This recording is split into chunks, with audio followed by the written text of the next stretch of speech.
In this video, I'm going to talk about 3 ways that you can quickly locate and get on deer in the big woods for this fall's coming hunting season. One of the biggest problems with hunting in the big woods is just the lack of deer, just low deer densities in general.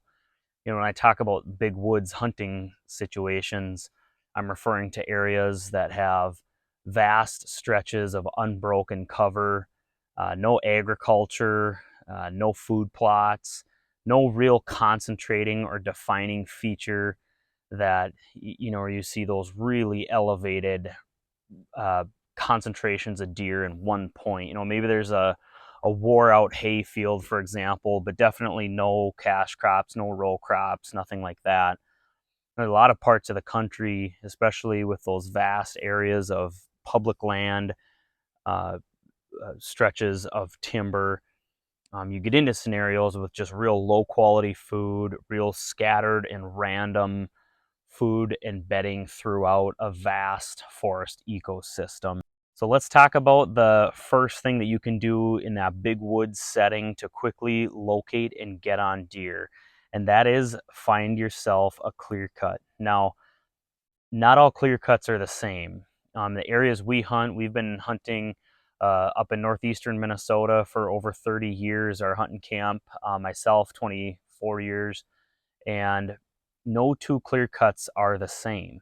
It's not as simple as just picking any one of the dozens of clear cuts that we're aware of in our area and assuming you're going to have equal hunting. It doesn't work that way.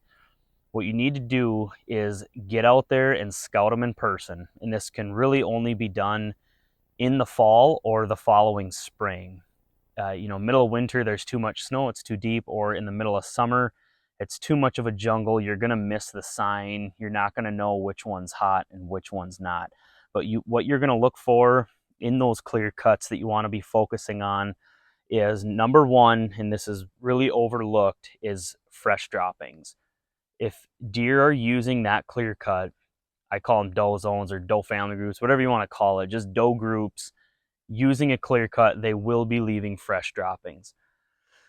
Tracks and trails, tracks are very good. If you have muddy spots and you can see that there's a fresh track, there you go, same thing. But I've just found in a lot of cases, there's moss, leaves, plants. It's not always clear to see tracks, and you can get fooled at times by historical trails. So you just got to be careful. You got to make sure that it's a fresh trail. You'll see broken vegetation, flipped over leaves, things like that. But the fresh droppings never lie. So that's the first thing you can do is to get on deer is find yourself a clear cut that's being used. Now, again, some of them have higher deer concentrations than other. That's why there is no substitute for boots on the ground, in-person scouting.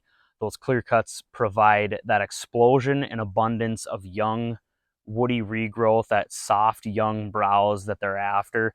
And that is one of the best confining features in the big woods and areas that we key in on.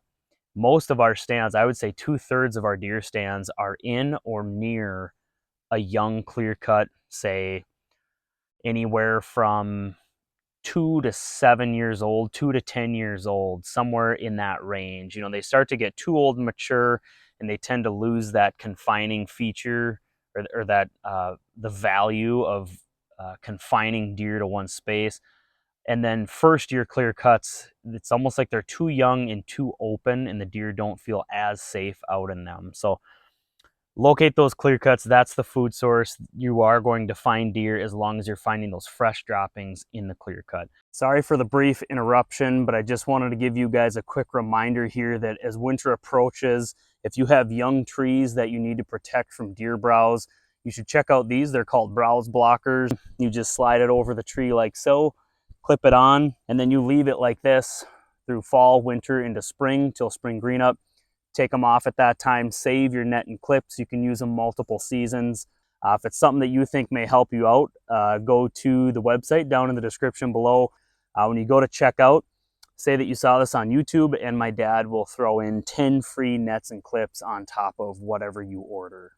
So let's talk about the second thing you can do to quickly locate deer in the big woods, and that is find yourself a conifer island. Now, in our area, it's really been cut over heavily by logging. There's a lot of aspen, mature balsam, spruce, things like that in our area, maples. And there's something about a balsam or spruce clone that got left, a clump of trees.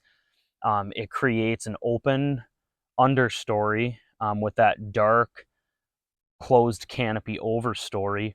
Bucks seem to like to rub and scrape in these areas with conifers. And again, in our areas, it's balsam and spruce. Can also be white cedar, especially if you get into like an upland cedar scenario that's not wet, not a wet swamp. Those are key areas. Key in on those transition edges between, where you get into that conifer clump of trees against the maple ocean, or the aspen ocean, just the vast cut over that's completely come back with some type of deciduous tree. There will be a transition zone between the deciduous trees and the conifer clone. Oftentimes there will be a grassy kind of transition pocket in there that is seeing sunlight, that's getting transitional cover, meaning brush, forbs, a diversity of plant species along the transition. These are some of the best areas where we've found our scrapes, rubs. It also creates shot opportunities if there's trails spider webbing out of these conifer clones. Those open edges will offer you a natural shooting lane, something that hopefully doesn't require a lot of maintenance or upkeep in order to get shots at deer as they're coming in and out of that conifer island. There's just something about that conifer island. It's different, it's edge, and it also provides that thermal cover if you're in areas of extreme weather in the northern portions of the U.S. Especially like where we're at. A lot of times there's snow on the ground during the rut, and so it offers that thermal cover. Does seek that out if you get a fresh snow.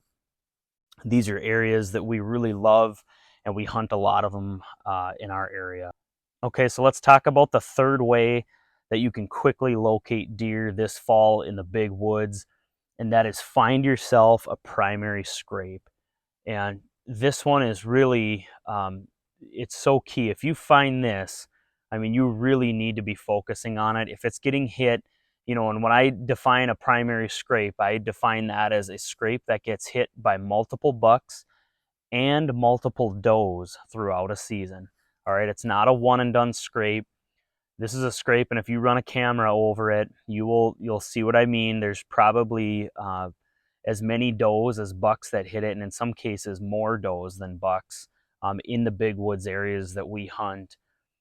This is a slam dunk situation. If you can find one of these, they don't exist all over the place, but if you find one of these, then that means you know that you have found a doe zone, meaning doe family groups, and you know that you have found a social hub for the whitetails, and that will serve you well for the coming fall. There's something about that primary scrape. It's a communication tool for the deer, and that's just telling you that this is a social hub. This is an area where the does are going to come to find and then leave their scent for a buck during the rut.